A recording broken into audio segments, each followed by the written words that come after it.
समाज सेवी सपा ज्वाइन कर लिया कि ये कहीं न कहीं हम लोग साहित्य से जुड़े लोग हैं, एलिट क्लास।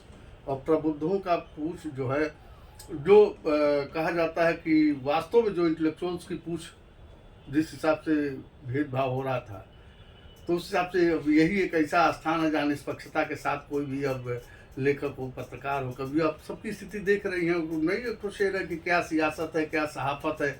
आज के युग में बाहुनर है कलम, झूठ को सच कभी नहीं कहता, मोतबर हाथों में अगर है कलम। तो हम लोग कहीं कहीं सामाजिक विचारधारा के इर्द गिर्द ही हम लोगों की रचनाएं होती हैं, चाहे गद्य हो, पद्य हो, नस्र हो, जो भी हो, सोच हो, जनपक्षीय होती है। और जनपक्ष की अवधारणा धीरे धीरे अब समाप्त हो चुकी है। यहाँ सिर्फ जिसको कहा जाता है कि क्या है कि तेलबाजी, गुटबाजी और इस तरह का जब माहौल बदल गया, एकदम माहौल निष्पक्षता और इंटेलेक्चुअल शब्द ही खत्म हो गया, तो जो बचे कुचे लोग हैं वो क्या करेंगे, उनके सामने मजबूरी है। जिन बिना अब यहाँ जो जिस हिसाब से बांट दिया गया है पूरे देश को, टुकड़ों टुकड़ों में कर दिया गया है, कई टुकड़ों में।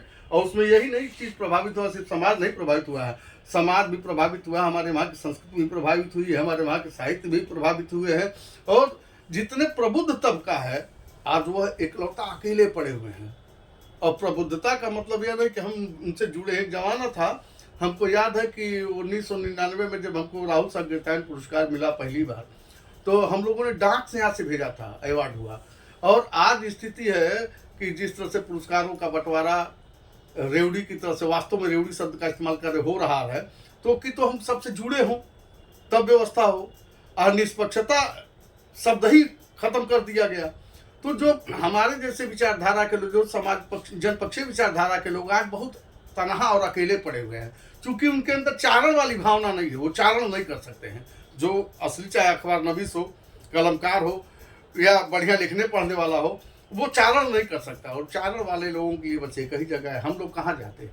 तो चूँकि विचारधारा भी मेल खाती है और उसी सोच के हम लोग हैं भी कि हम लोग जनपक्ष की बात कर रहे हैं, जिसको लोग अब जनवाद में घसीट लिए। तो हम लोग एक सामाजिक मूल ढांचा के हैं। और समाजवादी कहीं कहीं विचारधारा में तो थी, भले हमें समाजवादी नहीं थे, लेकिन जब देखा कि दोनों का मेल इतना बढ़िया हो रहा है तो काहे नहीं ज्वाइन करेंगे भाई। तो हमको मजबूरन नहीं, सब अपने पूरे पूर्ण विवेक के साथ मुझको अच्छा लगा। और मैं राष्ट्रीय अध्यक्ष जी से मिला और लगा कि वास्तव में हम हिंदुस्तान को एक ऐसे लीडर की आवश्यकता है जो नौजवानों की रहनुमाई कर सकता है, बेखौफ कर सकता है और गुमराह नहीं करेगा। वो देते ही आया है।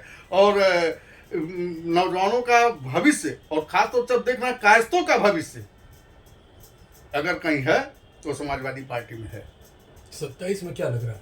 अब 27 में क्या लग रहा है ये तो नहीं कहा जाएगा, लेकिन 27 का प्रयास और 27 के सत्ताधीश के रूप में हम लोग चाहेंगे कि ये हमारे राष्ट्रीय अध्यक्ष जी आना और समाजवादी पार्टी की सरकार बने।